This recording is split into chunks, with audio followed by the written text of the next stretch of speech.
మాట పలుకు తెలియనిది మాటున ఉండే మూగమది కమ్మని తలపుల కావ్యమయే కవితలు రాసే మౌనమది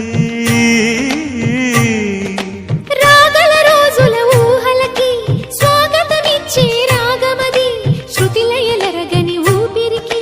స్వరములు కూర్చే గానమది ఋతువుల రంగులు మార్చేది కల్పన కలిగిన మది భావం